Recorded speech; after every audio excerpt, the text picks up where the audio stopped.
മൻ കാനത് ലഹു ജാരിയത്തുൻ മുഗന്നിയാ.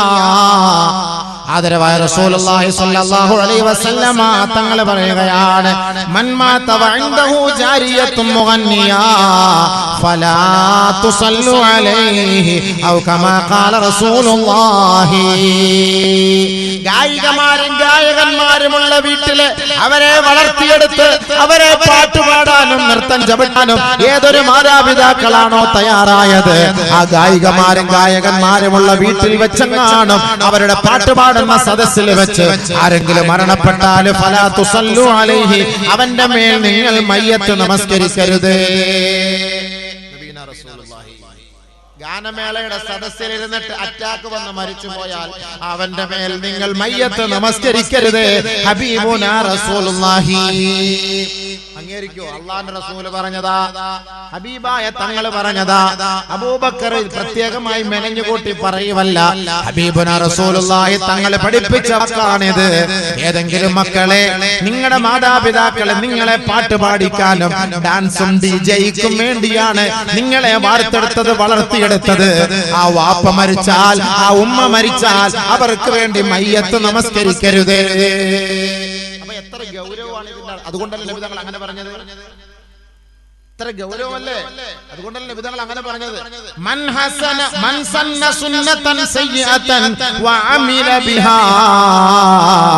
നബിയുനാ റസൂലുള്ളാഹി തങ്ങൾ പറയുകയാണ്, ആരെങ്കിലും ഒരു മോശമായ സുന്നത്തിനെ പിൻപറ്റിയാൽ, ഒരു മോശമായ പ്രവൃത്തിക്ക് കൂട്ടുനിന്നാൽ, വവിസ്റുഹാ അലൈഹി വവിസ്റു മൻ അമില ബിഹാ ഔ കമാ ഖാല അലൈഹി സലാം. അതിന്റെ മുഴുവൻ തെറ്റുകളും അതിന്റെ മുഴുവൻ പാദങ്ങളും അതിന്റെ മുഴുവൻ അപരാധങ്ങളും ആദകങ്ങളും അല്ലാഹുവിന്റെ കോടതിയിൽ അവൻ അനുഭവിക്കേണ്ടി വരും.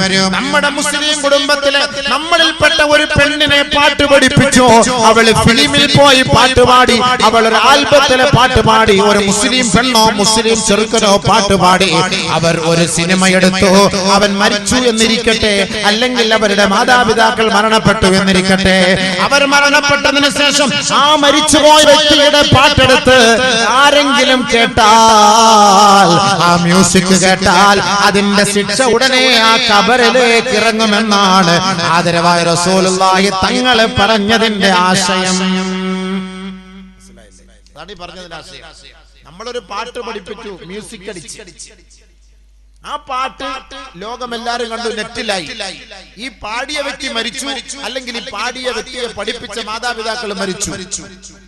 ഈ പാട്ട് നെറ്റിൽ നിന്ന് സെർച്ച് ചെയ്ത് ആരെല്ലാം കേൾക്കുന്നു, അപ്പോൾ അതിന്റെ ഇടി ഖബറിലേക്ക് വന്നുകൊണ്ടേയിരിക്കും. മൻ സന്ന സുന്നത സയ്യിഅതൻ. വാപ്പ ടിവി വാങ്ങിക്കൊടുത്തു, വീട്ടിൽ വാപ്പ ടിവി വാങ്ങിക്കൊടുത്തു, ആ ടിവി കണ്ടുകൊണ്ടിരിക്കുന്നു മക്കൾ, മാതാപിതാക്കൾ മരിച്ചുപോയി. ആ ടിവിയിൽ നല്ലതുമുണ്ട്, മോശമായ വശങ്ങളുമുണ്ട്. മോശമായ വശങ്ങളാണ് ആ കുട്ടികൾ കാണുന്നതെങ്കിൽ ആ ഉപ്പാന്റെ ഖബറിൽ അതിന്റെ ശിക്ഷ. ഓരോ സീരിയൽ കാണും തോറും, ഓരോ സിനിമ കാണും തോറും, ഓരോ മ്യൂസിക് കാണും തോറും ഇത് വാങ്ങിക്കൊടുത്ത ഉപ്പാന്റെ ഖബറിലേക്ക് അതിന്റെ ശിക്ഷ ഇറങ്ങുമെന്ന് നബിയുനാ റസൂലുള്ളാഹി.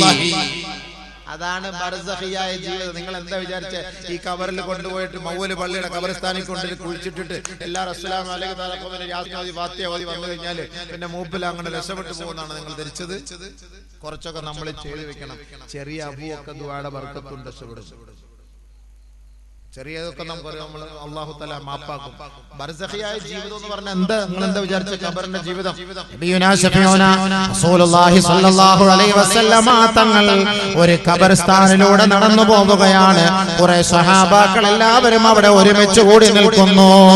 ആദരവായ റസൂലുള്ളാഹി തങ്ങൾ ചോദിക്കുകയാണ്, അലാമാ ഇജ്തമാ ഹൗലാ, നിങ്ങൾ ഇവിടെ ഒരുമിച്ച് കൂടിയതിന്റെ യാഥാർത്ഥ്യം എന്തേ സ്വഹാബാ? ഉടനെ നബിയുനാ റസൂലുള്ളാഹി തങ്ങളോട് സ്വഹാബാക്കൾ പറയുകയാണ്, അല്ലാഹുവിന്റെ റസൂലേ, ഞങ്ങളിൽപ്പെട്ട ഒരു സഹോദരൻ മരണപ്പെട്ടിരിക്കുകയാണ്. അദ്ദേഹത്തെ മറമാടുന്നതിന് വേണ്ടി, അദ്ദേഹത്തെ ഖബറടക്കുന്നതിന് വേണ്ടി ഖബർ കുഴിക്കുകയാണ് യാ റസൂലല്ലാഹ് എന്ന് സ്വഹാബാക്കൾ പറഞ്ഞപ്പോ നബിയുനാ റസൂലുള്ളാഹി തങ്ങൾ ആ ഖബറിന്റെ അരികിലേക്ക് നടന്നു പോവുകയാണ്. ആ സ്വഹാബിക്ക് വേണ്ടി തയ്യാറാക്കപ്പെട്ടുകൊണ്ടിരിക്കുന്ന ഖബറിന്റെ അരികിലേക്ക് നടന്നുപോയി. അല്ലാഹുവിന്റെ റസൂൽ ആ ഖബറിന്റെ അരികിലിരിക്കുകയാണ്. ഫബകാ ഹത്താ ബല്ല സറാ മിൻ ദുമൂഇ. ഹബീബുനാ റസൂലുള്ളാഹി തങ്ങൾ ആ 6 അടി മണ്ണ് കണ്ടുകൊണ്ട് പൊട്ടിക്കരയുകയാണ്, കരയുകയാണ്. എത്രത്തോളം എന്ന് വെച്ചാൽ ഹത്താ ബല്ല സറാ മിൻ ദുമൂഇ. ആ 6 അടി മണ്ണിൽ നിന്ന് എടുത്ത് പുറത്തേക്ക് ഇട്ടിരിക്കുന്ന മണ്ണുണ്ടല്ലോ, ആ മണ്ണ് മുഴുവനും നനയുമാറ് അല്ലാഹുവിന്റെ റസൂല് കരയുകയാണ്. ഹബീബുനാ റസൂലുള്ളാഹി തങ്ങൾ ആ മക്ബറയുടെ പരിസരത്ത് നിന്നവരോട് അല്ലാഹുവിന്റെ റസൂല് വിളിച്ചു പറയുകയാണ്, ഏ സ്വഹാബത്തേ ഫഅഇദൂ ലിമിസ്ലി ഹാദൽ യൗം. ഇതേപോലെ ഒരു ദിവസം നമുക്ക് ഓരോരുത്തർക്കും സംജാതമാകും സഹാബ. ഇതേപോലെ ആരുടെ മണ്ണിൽ കിടക്കേണ്ടി വരും സഹാബ.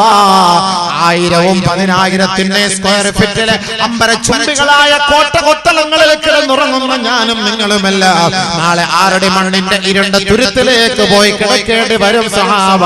ഫഅഇദൂ ലിമിസ്ലി ഹാദൽ യൗമിൽ അദീം.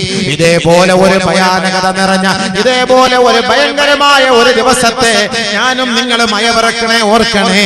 ഇതിൽ തനിച്ച് ഒറ്റയ്ക്ക് കിടക്കേണ്ട ഒരു അവസരം ഉണ്ടാകുമെന്ന് ഈ ഖബർ കണ്ട് നിങ്ങൾ പാഠം പഠിക്കണേ എന്ന് സഹാബാക്കളോട് അല്ലാഹുവിന്റെ റസൂല് പറയുകയാണ്. ബഹുമാനപ്പെട്ട നബിയുനാ റസൂലുള്ളാഹി തങ്ങൾ ഖബറിനെ കുറിച്ച് പറഞ്ഞതിന് ശേഷം, ഖബറിനെ കുറിച്ച് പഠിപ്പിച്ചതിന് ശേഷം, ബർസഖിയായ ജീവിതത്തെ പരിചയപ്പെടുത്തിയതിന് ശേഷം മഹദിയായ ആയിഷ ബീവി പറയുകയാ, ഫമാ റഅയ്തു റസൂലല്ലാഹി സ്വല്ലല്ലാഹു അലൈഹി വസല്ലമ സ്വല്ലാ സ്വലാതൻ ഇല്ലാ തഅവദ മിൻ അദാബിൽ ഖബരി. ആദരവായ റസൂലുള്ളാഹി തങ്ങൾ ഖബറിനെ പരിചയപ്പെടുത്തിയതിന് ശേഷം അല്ലാഹുവിന്റെ റസൂൽ ഏത് നമസ്കാരം നമസ്കരിച്ചാലും ഇല്ലാ തഅവദ മിൻ അദാബിൽ ഖബരി, ഖബറിന്റെ ഭയാനകതകളിൽ നിന്ന് അല്ലാഹുവിനോട് കാവൽ തേടാത്ത ഒരു നമസ്കാരവും ഞാൻ കണ്ടിട്ടേ ഇല്ല. ഹദിയായ ആയിഷ സിദ്ദീഖ. എന്താ മനസ്സിലായോ? അല്ലാഹുവിന്റെ റസൂലിന്റെ വാക്കായത്. ഹബീബായ തങ്ങൾ ഖബറിനെ കുറിച്ച് പറഞ്ഞതിന് ശേഷം അല്ലാഹുവിന്റെ റസൂൽ സല്ലല്ലാഹു അലൈഹി വസല്ലം തങ്ങൾ ഏത് നിസ്കാരം നമസ്കരിച്ചാലും ഖബറിൽ നിന്ന് രക്ഷ തരണേ അല്ലാഹുമ്മ ഇന്നാ നഊദു ബിക മിൻ അദാബിൽ ഖബരി. ഖബറിന്റെ ഭയാനകതകളിൽ നിന്ന് നീ രക്ഷ നൽകണേ അല്ലാഹ്, സഹായം നൽകണേ അല്ലാഹ് എന്ന് ദുആ ചെയ്യാത്ത ഒരു നമസ്കാരവും ഞാൻ കണ്ടിട്ടേ ഇല്ല. എത്ര പേര് ചോദിക്കുന്നുണ്ട് നിസ്കാരം കഴിഞ്ഞിട്ട് അല്ലാഹുവിനോട് പടച്ചവനെ ഖബറിൽ നിന്ന് രക്ഷ താ അല്ലാഹ്, ഖബറിൽ നിന്ന് രക്ഷ താ അല്ലാഹ്? എത്ര പേര് ചോദിക്കുന്നുണ്ട്? അല്ലാഹുവേ എന്റെ ഷോപ്പ് തുടങ്ങി കിടക്കാണ്, പടച്ചവനെ തുറന്നു തരണേ അല്ലാഹ്. പടച്ചവനെ കഫീൽ വിസ അടിച്ചു തരുന്നില്ല, അടിച്ചു തരണേ അല്ലാഹ്. പടച്ചവൻ എനിക്ക് കുറെ പണം കിട്ടാനുണ്ട്, അത് വാങ്ങി തരണേ അല്ലാഹ്. പടച്ചവൻ എനിക്കൊരു പുര കെട്ടാനുണ്ട്, അത് കെട്ടിത്തരണേ അല്ലാഹ്. പടച്ചവനെ പുരപ്പണി നടന്നുകൊണ്ടിരിക്കുകയാണ്, അത് പൂർത്തിയാക്കി തരണേ അല്ലാഹ്. പടച്ചവനെ കുറച്ച് കടയുണ്ട്, അത് എത്രയും പെട്ടെന്ന് വീട്ടിൽ തരണേ അല്ലാഹ്. പടച്ചവനെ ശരീരത്തിന്റെ രോഗം, എന്റെ മക്കളുടെ രോഗം, എന്റെ ഭാര്യയുടെ രോഗം നീ മാറ്റി തരണേ അല്ലാഹ്. ഇത്രയും പറയുന്ന കൂട്ടത്തിൽ അല്ലാഹുവേ എന്റെ ബർസഖിയായ ജീവിതം എനിക്ക് ആനന്ദവും സന്തോഷവുമാക്കി തരണമേ അല്ലാഹ്. മനസ്സുകൊണ്ട് പറയാറുണ്ടോ? വെറുതെ പറയരുത്, മനസ്സുകൊണ്ട് പറ. നിങ്ങൾ ആരെങ്കിലും ചെയ്യാറുണ്ടോ? എല്ലാം നമ്മുടെ കുടുംബത്തിന് വേണ്ടി, മക്കൾക്ക് വേണ്ടി, ഭാര്യയ്ക്ക് വേണ്ടി, മറ്റുള്ളവർക്ക് വേണ്ടി ഒക്കെ ചെയ്യും. ഞാൻ നാളെ ഒറ്റയ്ക്ക് കിടക്കേണ്ട എന്റെ വീട്, എന്റെ ബർസഖിയായ ആ വീട്ടിൽ അല്ലാഹ് എനിക്ക് നീ ആനന്ദം തരണേ പടച്ചവനെ എന്ന് മനമുരുകി ദുആ ചെയ്യാൻ ഏത് സത്യവിശ്വാസം നമ്മുടെ കൂട്ടത്തിലുണ്ട്? ആര് ചെയ്യുന്നുണ്ട്? എത്ര പേര് ചെയ്തുകൊണ്ടിരിക്കുന്നു? ചെയ്തിട്ടുണ്ട് തുലോതുച്ഛമായ ആൾക്കാർ മാത്രം. ശരിയല്ലേ? ശരിയല്ലേ? മനസ്സോർന്ന് പറ, ശരിയല്ലേ? എല്ലാം കുടുംബകാര്യം, രോഗത്തിന്റെ കാര്യം, കടയുടെ കാര്യം, കച്ചവടത്തിന്റെ കാര്യം, ബിസിനസ് കാര്യം, അതൊക്കെയാണ് സംഭവം. പക്ഷെ ഖബറിനകത്ത് കൊണ്ടുവച്ചാൽ ഉണ്ടാകുന്ന സംഭവങ്ങളിൽ നിന്ന് രക്ഷ തരാൻ വേണ്ടിയിട്ട് ആരെങ്കിലും ദുആ ചെയ്യാറുണ്ടോ? അല്ലാഹുവിന്റെ റസൂൽ അതുകൊണ്ട് തന്നെയാണ് ഖബറിനെ ഓർത്ത് കരയുന്നത്. ഹബീബായ തങ്ങളുടെ കണ്ണിൽ നിന്ന് ധാരധാരയായി വെള്ളം വീഴുകയാണ്, ആ മണ്ണ് പോലും കുതിർന്നു പോവുകയാണ്. ഹബീബായ തങ്ങളെ ഒരിക്കലും ഖബർ വേദനിപ്പിക്കുകയില്ല, ഹബീബായ തങ്ങൾക്ക് ഖബറിൽ ശിക്ഷയുണ്ടാവുകയില്ല. അത് എനിക്കും നിങ്ങൾക്കും അറിയാവുന്ന നഗ്ന സത്യമാണ്. പക്ഷേ ആ ഖബർ കണ്ടുകൊണ്ടാണ് ലോകത്തിന്റെ മാതൃകാ പുരുഷൻ പോലും പൊട്ടി പൊട്ടി തേങ്ങി തേങ്ങി കരഞ്ഞത്. അല്ലാഹുവിന്റെ പ്രവാചകൻ പൊട്ടിക്കരഞ്ഞിട്ട് പറഞ്ഞ വാക്കെന്താണ്? സ്വഹാബ, നാളെ ഒരു ദിവസം ഇതേപോലെ നമ്മൾ പോയി കിടക്കേണ്ടവരാണ് സ്വഹാബ. ആ ഖബർ വെറുതെ വിടുകയില്ല സ്വഹാബ. മണ്ണറയിലെ മഹാ അത്ഭുതങ്ങളെ കുറിച്ച് അല്ലാഹുവിന്റെ റസൂൽ പറയുമ്പോ ഹബീബുനാ റസൂലുള്ളാഹി തങ്ങൾ പറയുകയാണ്, ഇന്നലിൽ ഖബരി ലിസാനാ യൻദിഖു ബിഹി. എന്നെയും നിങ്ങളെയും പോലെ ഖബറിന് നാവുണ്ട് സഹാബത്തെ. ഇന്നൽ ഖബ്റ ലയബ്കി ثم تقول ببكائه أنا بيت الدود وأنا بيت الوحدة وأنا بيت الليل أو كما قال عليه السلام. ആദരവായ റസൂലുള്ളാഹി തങ്ങൾ പറയുകയാണ്, നമ്മെ പോലെ നാവുണ്ട് ഖബറിന്, നാം കരയുന്നത് പോലെ കരയുമത്രേ ഖബർ കരയുമത്രേ. ഇന്നൽ ഖബ്റ ലയബ്കി, ഖബർ കരഞ്ഞുകൊണ്ട് വിളിച്ചു പറയുകയാണ്, അന ബൈത്തുദ്ദൂദ് അന ബൈത്തുൽ നീഖ് അന ബൈത്തുൽ വഹദ. എന്നെ കുറിച്ച് നിങ്ങൾക്കറിയുമോ സാദവിന്റെ മക്കളെ? ഞാൻ ഞെരിക്കുന്ന ഭവനമാണ്, ഞാൻ ഏകാന്തതയുടെ തടവറയാ, ഞാൻ വേദനിപ്പിക്കുന്ന വീടാണ്, ഞാൻ വേദനിപ്പിക്കുന്ന ഭവനമാണ്, നിങ്ങളെ പേടിപ്പെടുത്തുന്ന വീടാണ്. ഈ ഖബറുകൾ, ഈ ഭൂമിയിലുള്ള ഖബറുകൾ കരഞ്ഞുകൊണ്ട് കരഞ്ഞുകൊണ്ട് ദിവസം തോറും ഈ ഖബർ വിളിച്ചു പറയുമെന്ന് ലോകത്തിന്റെ മുത്ത് മുഹമ്മദ് മുസ്തഫ സല്ലല്ലാഹു അലൈഹി വസല്ലമ തങ്ങളെ നമ്മളെ പഠിപ്പിക്കുമ്പോ ഞാനോ നിങ്ങളോ ഉറങ്ങാൻ കിടക്കുന്ന ഒരു 10 മിനിറ്റ് സമയമെങ്കിലും അല്ലാഹുവേ ബെഡ്റൂമിലെ ലൈറ്റ് അണച്ചിരിക്കുകയാണ്, കുറ്റാക്കൂരിട്ടാണ്, കൊടും ഇരുട്ടാണ്, അമാവാസിയെ പോലെ അന്ധകാരമാണ്. ഇതേപോലെ നാളെ ഒരു ദിവസം ഞാൻ ഖബറിൽ കിടക്കേണ്ടവനല്ലയോ? അന്ന് എന്റെ തരണി ഉണ്ടാവുകയില്ല, എന്റെ വാത്സല്യ പുത്രന്മാരോ പുത്രിമാരോ ഉണ്ടാവുകയില്ല. ഒറ്റപ്പെട്ട ഏകാന്ത തടവറയ്ക്കുള്ളിൽ കഴിയേണ്ടവനല്ലയോ അല്ലാ? അല്ലാഹു മർഹംനി വർഹം വഹശതി ഫീ ഖബരി. എന്റെ ഏകാന്ത തടവറയിൽ എന്നെ നീ രക്ഷപ്പെടുത്തണേ അല്ലാ, എന്നെ സഹായിക്കണേ അല്ലാ, എന്നെ അനുഗ്രഹിക്കണേ അല്ലാ എന്ന് ഞാനോ നിങ്ങളോ ഉറങ്ങുന്ന സമയത്ത് കണ്ണ് ഈറനണിഞ്ഞുകൊണ്ട് ഒരു 2 മിനിറ്റ് ഖബറിനെ ഓർത്ത് കരഞ്ഞ ചരിത്രമുണ്ടോ? ഉണ്ടോ? ആരെങ്കിലും ഉണ്ടോ? ഉറങ്ങുമ്പോ AC ഒന്ന് ഓണാക്കി കൂട്ടിയിട്, ഒന്ന് 19-ലിട്, ഒന്ന് 18-ലിട്, ഒന്നുകൂടെ തണുക്കട്ടെ, വെള്ളം എടുത്തിട്ടോ കുടിക്കാൻ കൊള്ളം കൊണ്ടുപോവാ, ആ ലൈറ്റ് അങ്ങോട്ട് ഓണാക്കിക്കോ, ബാത്റൂമിന്റെ കഥവ് അങ്ങോട്ട് അടച്ചിട്ട് പോ, ബെഡ്റൂമിന്റെ കഥവ് ലോക്ക് ചെയ്യ്. ഇതിനിടയ്ക്ക് എവിടെ ഖബറിനെ കുറിച്ച് ഓർക്കാം? ലൈറ്റ് എല്ലാം അണച്ചു, ഖബർ പോലെ ഇരുട്ടാണ്. പക്ഷെ ആ ഖബറിനെ കുറിച്ച് അല്പസമയമെങ്കിലും ഓർത്തിട്ട് ഒറ്റയ്ക്ക് ആ കണ്ണൊന്ന് ഈറനണിഞ്ഞാൽ ആ ഖബർ നമുക്ക് സന്തോഷമാണ്. അതാണ് അല്ലാഹുവിന്റെ റസൂൽ സല്ലല്ലാഹു അലൈഹി വസല്ലമ തങ്ങൾ പറഞ്ഞത്. ബർസഖിലെ ഭാഗ്യവാന്മാരെ കുറിച്ച് പറയുന്ന കൂട്ടത്തിൽ ഹബീബുനാ റസൂലുള്ളാഹി തങ്ങൾ പറയുകയാണ്, മാ മിൻ യൗമിൻ ഇല്ലാ വല്ലർദു തുനാദി കുല്ല യൗമിൻ ബിഖംസി കലിമാത്. ഖബറിന്റെ ഏറ്റവും വലിയ അത്ഭുതം എന്തെന്ന് പറയട്ടെ? ആ ഖബറിന്റെ നാവ് കൊണ്ട് ഖബർ വിളിച്ചു പറയുകയാണ്. ഒരു മയ്യത്ത് ഖബറിലേക്ക് കൊണ്ടുവെക്കുമ്പോ, ഖബറിലേക്ക് ഇറക്കി വെക്കുമ്പോ, ആ ഖബറിലേക്ക് കൊണ്ടുവെക്കാൻ സന്തൂക്കിൽ നിന്ന് 2 പേര് ചേർന്ന് ആ ഖബറിന്റെ ഇരുണ്ട മുറിയിലേക്ക് താഴ്ത്തി വെക്കുമ്പോ അല്ലാഹുവിന്റെ റസൂൽ പറയുകയാണ്, ഇന്നൽ അബ്ദ ഇദാ ഉൽഹിദ ഫീ ഖബരിഹി ഫയുനാദിഹി മലകുൻ. ഒരു മലക്ക് വിളിച്ചു പറയുകയാണ്, യബ്ന ആദം, ആദമിന്റെ മോനെ, ബിൽ അംസി കുന്ത അലാ ലഹരിഹാ മാശിയാ വൽ യൗമ സിർത ഫീ ബത്നിഹാ മുൽതജിയാ. യബ്ന ആദം ബിൽ അംസി കുന്ത അലാ ലഹരിഹാ ലാഹികാ വൽ യൗമ അസ്ബഹത ഫീ ബത്നിഹാ ബാക്കിയാ. യബ്ന ആദം ബിൽ അംസി കുന്ത അലാ ലഹരിഹാ മുദ്നിബാ വൽ യൗമ സിർ അംസൈത ഫീ ബത്നിഹാ മുഅദ്ദബാ. എത്രയോ മയ്യത്ത് നമ്മൾ ഇറക്കി വെക്കാറുണ്ട്, എത്രയോ മയ്യത്തുകൾ കുളിപ്പിക്കാറുണ്ട്, എത്രയോ മയ്യത്തുകൾ നമ്മൾ പൊതിയാറുണ്ട്, എത്രയോ മയ്യത്തുകൾ സന്തൂക്ക് കട്ടിൽ എടുത്തു വെച്ചുകൊണ്ട് തോളിലേക്ക് കയറ്റി വെച്ചുകൊണ്ട് പള്ളിക്കാട്ടിലേക്ക് നമ്മൾ കൊണ്ടുപോകാറുണ്ട്. പോകാറില്ലേ? പക്ഷേ അള്ളാഹുവിന്റെ റസൂല് പറഞ്ഞത് ഞാനും നിങ്ങളെ കേട്ടിട്ടുണ്ടോ? അള്ളാഹുവിന്റെ പ്രവാചകൻ പറയുകയാണ്, ഒരു മയ്യത്ത് ഖബറിലേക്ക് കൊണ്ടുവെക്കുമ്പോ ആ ഖബറിന്റെ മഹാ അത്ഭുതമാണ്. ആദ്യമായി ആ ഖബർ സംസാരിക്കുമത്രേ. ആ ഖബറിലേക്ക് ഒരു മലക്കിറങ്ങി വരികയാ. ആ മലക്കിറങ്ങി വന്നുകൊണ്ട് ആ ഖബറിൽ നിന്ന് വിളിച്ചു പറയുകയാണ്, ആദമിന്റെ മോനെ, ഇന്നലെ എന്റെ മുകളിലൂടെ ചിരിച്ചുകൊണ്ട് നടന്നവനല്ലേ, ഇന്ന് നീ കരഞ്ഞുകൊണ്ടാണ് എന്റെ ഉള്ളിലേക്ക് നീ കടന്നു വരുന്നത്. ആദമിന്റെ മോനെ, ഇന്നലെ നീ പാപം ചെയ്തുകൊണ്ട് എന്റെ മുകളിലൂടെ നീ നടന്നില്ലേ, ഇന്ന് നീ ശിക്ഷയ്ക്ക് വിധേയനായിട്ടാണ് എന്റെ ഉള്ളിലേക്ക് നടന്നു വരുന്നത്.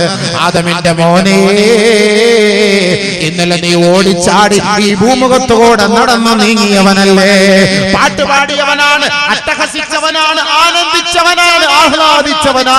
ഇന്ന് നിന്നെ കുളിപ്പിക്കുകയാണ്, നിന്നെ പൊതിയുകയാണ്, ജനങ്ങളെ നിന്നെ താങ്ങിയെടുക്കുകയാണ്.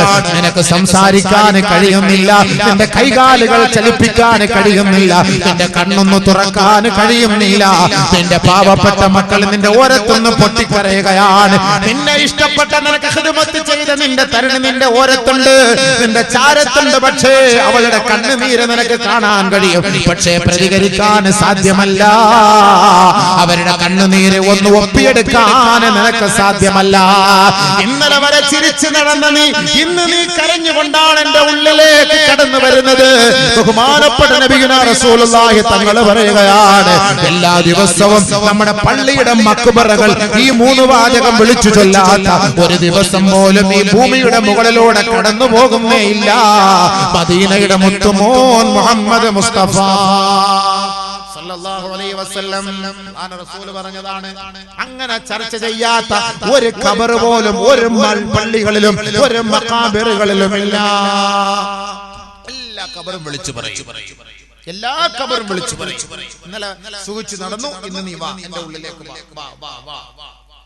ആരും ചിന്തിക്കാൻ, ആ മയ്യത്തിന് കേൾക്കാം ഈ പറയുന്നത്. എന്നിട്ട് ആ ഖബർ വിളിച്ചു പറയുകയാണ്, അനല്ലദീ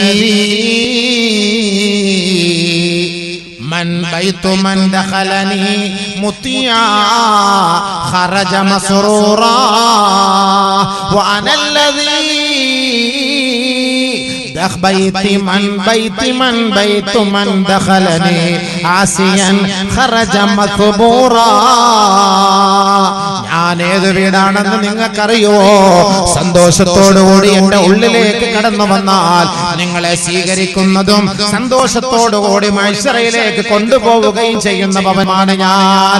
അല്ലാഹുവിനെ ഭയപ്പെടാതെ അവനെ ധിക്കരിച്ചുകൊണ്ട് പാപം ചെയ്തവനായി എന്റെ ഉള്ളിലേക്ക് കടന്നു വരുന്നവരാണെങ്കിൽ ഞാൻ വെറുതെ വിടുകയില്ല.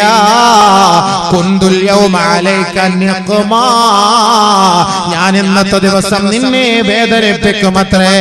മാത്രമല്ല ഖറജ മസ്ബൂറാ, വളരെ ദുഃഖിതനായി ദുഃഖാകുലനായിട്ടായിരിക്കും എന്റെ ഉള്ളിൽ നിന്ന് നീ മഹ്ശറയിലേക്ക് പോവുക. അതുകൊണ്ട് വൈൻ കാന മുത്തിഅൽ റബ്ബിക വ അനാ വ കുന്തുൽ യൗമ അലൈക നിഅമാ. അല്ലാഹുവിനെ വഴിപ്പെട്ട് ജീവിക്കുന്ന സാലിഹായ മനുഷ്യനാണ് നീ എങ്കിൽ ഇന്നത്തെ ദിവസം നിന്നെ ഞാൻ സന്തോഷത്തോടെ നിന്നെ ഞാൻ കൈവെള്ളയിൽ കൊണ്ട് നടക്കുമത്രേ. അല്ലാഹുക്ക് ധിക്കാരം പ്രവർത്തിച്ചിട്ടാണ്, അവൻ വിരോധിച്ച കാര്യങ്ങൾ ചെയ്തിട്ടാണ് എന്റെ ഉള്ളിലേക്ക് നിങ്ങൾ കടന്നു വരുന്നതെങ്കിൽ കൊണ്ട് അലൈക നിഖ്മാ, ഞാൻ നിങ്ങൾക്ക് വല്ലാത്ത വേദനയും ഇല്ലാത്ത പീഡനവും സമ്മാനിക്കുന്ന ഖബറാണ് ഞാനെന്ന് ഖബർ വിളിച്ചു പറയുമെന്ന് ലോകത്തിന്റെ മുത്ത് മുഹമ്മദ് മുസ്തഫ സല്ലല്ലാഹു അലൈഹി വസല്ലം.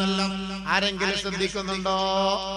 എത്ര ഖബർ കുഴിക്കുന്നു, എത്ര ഖബറിലേക്ക് ഇറക്കി വെക്കുന്നു, എത്ര ഖബർ മണ്ണിട്ട് മൂടുന്നു, എത്ര ഖബറുകളിലേക്ക് നമ്മൾ പോകുന്നു. പക്ഷെ ആരെങ്കിലും മനസ്സിലാക്കുന്നുണ്ടോ ഇങ്ങനെയൊക്കെ സംഭവിക്കുന്നുണ്ട് ഖബറിൽ? ആരും മനസ്സിലാക്കുന്നില്ല. ാണ് ഖബർ. നമ്മൾ വെറുതെ ചുമ്മാ ഒരാളെ കൊണ്ടിട്ട് വെറുതെ അങ്ങനെ കുഴിച്ചിട്ടിട്ട് യാ അല്ലാഹ് മഅ സലാം എന്ന് പറഞ്ഞ് പോകാൻ പാടില്ല. അവിടെ നിൽക്കണം. നമ്മൾ നിൽക്കുന്ന സമയം വരെ മലക്കൾ വരൂല. അസ്തഗ്ഫിറൂ ലിയഖീകും ഫഇന്നഹുൽ ആന യുസ്അൽ.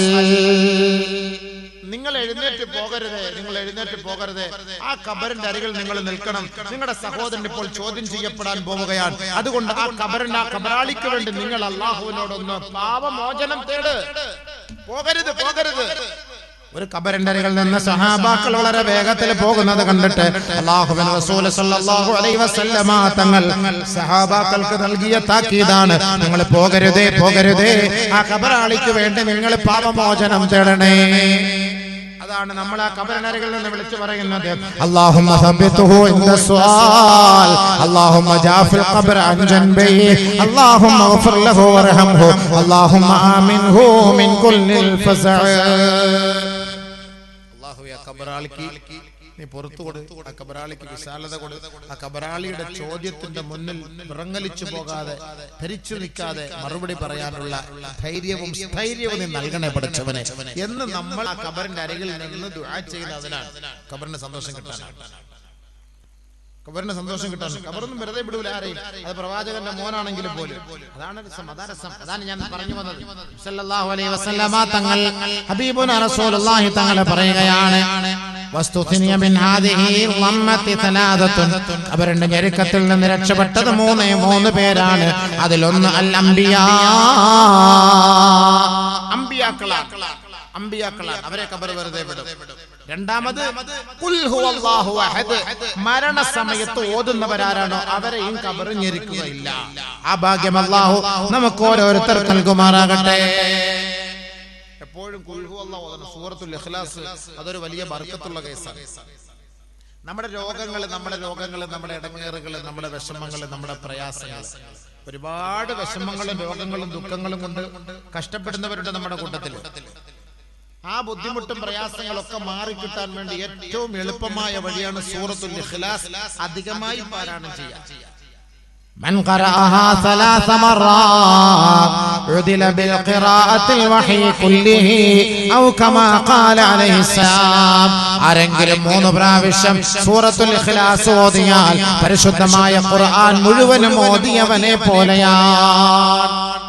സൂറത്തുൽ ഫാത്തിഹ ഒക്കെ ഓതുമ്പോൾ നമ്മൾ 3 പ്രാവശ്യം ഖുൽ ഹുവല്ലാഹു അഹദ് ഓതുന്നതിന്റെ കാരണം എന്താണ്? സൂറത്തുൽ ഇഖ്ലാസ് 3 പ്രാവശ്യം ഓതുന്നത് ഖുർആൻ മുഴുവനും ഓതിയവനെ പോലെയാണ് നബിയുനാ റസൂലുള്ളാഹി. അതാണ് 3 പ്രാവശ്യം ഖുൽ ഹുവല്ലാഹു ഓതുന്നത്. من قرأها 3 مرات عدل بالقراءة الوحي كله. അല്ലാഹു തആല നബിതങ്ങൾക്ക് ഇറക്കി കൊടുത്ത വഹി മുഴുവനും ഒരാൾ പാരായണം ചെയ്ത് പൂർത്തിയാക്കിയവനെ പോലെയാണ്. 3 പ്രാവശ്യം ഒരാൾ സൂറത്തുൽ ഇഖ്ലാസ് ഓതിയാൽ. ومن قرأها 30 مرة لم يفضله أحد من هذا اليوم. ആരെങ്കിലും 30 പ്രാവശ്യം സൂറത്തുൽ ഇഖ്ലാസ് പാരായണം ചെയ്താൽ അന്നേ ദിവസത്തിൽ അവനേക്കാൾ ശ്രേഷ്ഠനായ ഒരാൾ പോലും ഈ ഭൂമുഖത്തുണ്ടാവുകയില്ല. 30 പ്രാവശ്യം സൂറത്തുൽ ഇഖ്ലാസ് ഓതുന്നവർക്ക് അവനാണ് ഈ ഭൂലോകത്ത് വെച്ച് ഏറ്റവും ശ്രേഷ്ഠൻ. നബിയുനാ റസൂലുള്ളാഹി അല്ലാഹു റസൂൽ പറഞ്ഞ വാക്കാണ്. 30 പ്രാവശ്യം. ومن قرأها حين يدخل منزله نفعت عن الفقر ونفعت الجار. ആരെങ്കിലും വീട്ടിലേക്ക് പ്രവേശിക്കുന്ന സമയത്ത് സൂറത്തുൽ ഇഖ്ലാസ് ഓതിക്കൊണ്ടാണ് പ്രവേശിക്കുന്നതെങ്കിൽ ആ വീട്ടിലെ ദാരിദ്ര്യം അല്ലാഹു എടുത്തു കളയുകയും അവരെ സംരക്ഷിക്കുകയും ആ വീടിന്റെ അയൽപക്കത്തുള്ളവർക്ക് പോലും അല്ലാഹു ദാരിദ്ര്യം നൽകുകയോ പട്ടിണി നൽകുകയോ ചെയ്യാതെ അവരെ സഹായിക്കുകയും ചെയ്യുമത്രേ. സൂറത്തുൽ ഇഖ്ലാസ് ഓതിയാൽ വീട്ടിൽ കയറുന്ന സമയത്ത് ബാഗ് കഴിഞ്ഞിട്ട് പോകുമ്പോൾ പുരയിൽ കയറുമ്പോൾ അവിടെ സിറ്റ് ഔട്ടിൽ നിന്നിട്ട് സൂറത്തുൽ ഇഖ്ലാസ് ഓതിയിട്ട് കയറണം. പെണ്ണുങ്ങന്മാർ അശുദ്ധി ഉണ്ടെങ്കിൽ ഓതണ്ട, ആണുങ്ങന്മാർ ഓതട്ടെ. സൂറത്തുൽ ഇഖ്ലാസ് ഓതിയിട്ട് കയറണം. കടയിൽ കയറുമ്പോൾ സൂറത്തുൽ ഇഖ്ലാസ് ഓതിയിട്ട് കയറണം. ഇത്ര വലിയ കാര്യം, കുറഞ്ഞ കാര്യമാണോ സൂറത്തുൽ ഇഖ്ലാസ്? രാത്രി ഉറങ്ങാൻ കിടക്കുമ്പോൾ ആരെങ്കിലും സൂറത്തുൽ ഇഖ്ലാസ് ഓതിക്കൊണ്ടുറങ്ങിയാൽ إذا أراد أن ينام نام على يمينه ثم قرأ قل هو الله أحد 100 مرة. വലത് സൈഡിൽ കിടന്നുറങ്ങുക, വലത്തോട്ട് തിരിഞ്ഞു കിടക്കുക, തന്റെ കവിളിന്റെ താഴെ കൈവച്ച് കിടന്നുറങ്ങുക. 100 പ്രാവശ്യം സൂറത്തുൽ ഇഖ്ലാസ് പാരായണം ചെയ്യുക. ഖിയാമത്ത് നാളിൽ അല്ലാഹു സുബ്ഹാനഹു വ തആല അവനോട് പറയും, എന്റെ വലതു ഭാഗത്തു കൂടി നീ സ്വർഗ്ഗത്തിലേക്ക് പ്രവേശിച്ചു. അല്ലാഹ് പ്രത്യേകമായിട്ട് അവനെ വിളിക്കും, എന്റെ വലതു ഭാഗത്തു കൂടി നീ സ്വർഗ്ഗത്തിലേക്ക് പ്രവേശിച്ചു.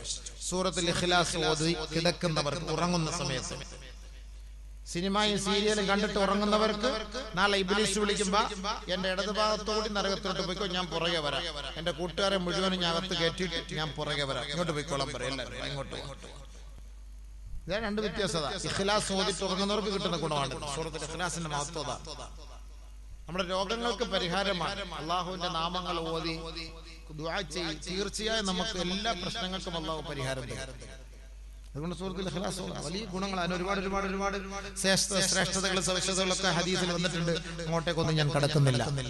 അതുകൊണ്ട് മരിക്കുന്ന സമയത്ത് ഇഖ്ലാസ് ഓതിക്കോ. ആരെങ്കിലും മരിക്കാൻ കിടക്കുമ്പോൾ നിങ്ങളെ കൊണ്ട് നോദിക്കോട് ഓതാൻ പറ, സൂറത്തുൽ ഇഖ്ലാസ് ഓതട്ടെ.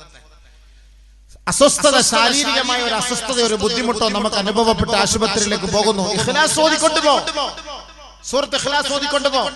മരിക്കുന്ന സമയത്ത് നീ ഒരുപക്ഷെ മരിച്ചുപോയാലും പ്രശ്നമില്ല, ഇഖ്ലാസ് ഓതിട്ടാണ് അവൻ മരണപ്പെട്ടത്. അൽഹംദുലില്ലാഹ്, അവനെ ഖബറിന്റെ ഞെരുക്കത്തിൽ നിന്ന് അല്ലാഹു അവനെ സഹായിക്കും. അതാണ് അതിന്റെ അർത്ഥം. അല്ലാഹു ഓതാൻ തൗഫീഖ് തരട്ടെ, അല്ലാഹു ഓതാൻ തൗഫീഖ് തരട്ടെ, അല്ലാഹു ഓതാൻ തൗഫീഖ് തരട്ടെ. അങ്ങനെ ഓതിയിട്ട് മരിക്കാൻ അല്ലാഹു തൗഫീഖ് തരട്ടെ. അങ്ങനെ സൂറത്തുൽ ഇഖ്ലാസ് ഓതുന്നവരെയും ഖബർ ഞെരുക്കില്ല. ബർസഖിലെ ഭാഗ്യവാന്മാരാണ്. ബർസഖിലെ ഭാഗ്യവാന്മാർ ആരെ? ഒന്ന് അമ്പിയാക്കൾ, രണ്ട് സൂറത്തുൽ ഇഖ്ലാസ് പാരായണം ചെയ്യുന്നവർ. സല്ലല്ലാഹു അലൈഹി വസല്ലം തങ്ങൾ അങ്ങനെ പറയാണല്ലോ ഖബറിന്റെ അവസ്ഥകളെ കുറിച്ച്. അങ്ങനെ അങ്ങോട്ട് പറഞ്ഞിട്ട് നബി സല്ലല്ലാഹു അലൈഹി വസല്ലം തങ്ങൾ അങ്ങനെ കരയാണ്. ഒരിക്കൽ അല്ലാഹുവിന്റെ റസൂൽ സല്ലല്ലാഹു അലൈഹി വസല്ലം തങ്ങൾ പറയുകയാണ്, മാ ഉഫിയ അഹദുൻ മിൻ ലഗതത്തിൽ ഖബ്രി ഇല്ലാ ഫാത്തിമത ബിൻത് അസദ് ബൻ ഹാഷിം ഔ കമാ ഖാല അലൈഹി സലാം. ഖബറിന്റെ ഞെരുക്കത്തിൽ നിന്ന് രക്ഷപ്പെടുകയില്ല ഫാത്തിമത ബിൻത് അസദ് എന്ന് പറയുന്ന മഹദിയല്ലാതെ. ഖബറിന്റെ ഞെരുക്കത്തിൽ നിന്ന്, ഖബറിന്റെ ഇടങ്ങേറിൽ നിന്ന് രക്ഷപ്പെടുകയില്ല. ബഹുമാനപ്പെട്ട നബി റസൂലുള്ളാഹി സ്വല്ലല്ലാഹു അലൈഹി വസല്ലം തങ്ങൾ പറഞ്ഞപ്പോ ബഹുമാനപ്പെട്ട സ്വഹാബത്ത് ചോദിക്കുകയാണ്, വലൽ ഖാസിമുല്ലദീ വലാ ഇബ്നുൽ ഖാസിം. അല്ലാഹുവിന്റെ പ്രവാചകരെ, അങ്ങയുടെ മകൻ ഖാസിമിനെ ഖബർ ഞെരുക്കുമോ ഹബീബേ? ഹബീബുനാ റസൂലുള്ളാഹി തങ്ങളുടെ മുത്തുമോനാണ്, പൊന്നുമോനാണ്. ഹബീബായ തങ്ങളുടെ ഹൃദയത്തിന്റെ തുടിപ്പാണ്, ജീവിതത്തിന്റെ ഭാഗമാണ്. അല്ലാഹുവിന്റെ റസൂലിന്റെ മുത്തുമോൻ ഖബറിൽ ഞെരുക്കപ്പെടുമോ എന്ന് സ്വഹാബത്ത് ചോദിച്ചപ്പോ ആദരവായ റസൂലുള്ളാഹി തങ്ങൾ പറയുകയാണ്, വലാ ഇബ്രാഹിമുല്ലദീ അസ്ഗറു മിൻഹു. ഖാസിം എന്ന് പറയുന്ന എന്റെ മൂത്ത മകനേക്കാളും ഇളയവനായ കുഞ്ഞു പൈതലായ ഇബ്രാഹിമിനെ പോലും ഖബർ വെറുതെ വിടുകയില്ല സഹാബ. ആദരവായ റസൂലുള്ളാഹി തങ്ങൾ വളരെ വേദനയോടെ സഹാബാക്കളോട് പറയുകയാണ്, നബിയുനാ റസൂലുള്ളാഹി തങ്ങളുടെ അരുമ മോനാണ്, പിരിശപ്പെട്ട മോനാണ്, പൊന്നുമോനാണ്. ആ പൊന്നുമോനെ ഖബർ വെറുതെ വിടുകയില്ല പോൽ. അല്ലാഹുവിന്റെ റസൂലിനോട് സഹാബാക്കൾ ചോദിച്ചപ്പോ ആദരവായ റസൂലുള്ളാഹി തങ്ങൾ പറഞ്ഞത്, ആ ഖബറിന്റെ പിടുത്തത്തിൽ നിന്ന് രക്ഷപ്പെടുന്നത് ആരെയാ? ഫാത്തിമത്ത് ബിൻത് അസദ് ബിൻ ഹാഷിം, ബഹുമാനപ്പെട്ട അലി ഇബ്നു അബീ താലിബ് റളിയല്ലാഹു തആല അൻഹുവിന്റെ ഉമ്മയാണ്. അബൂ താലിബ്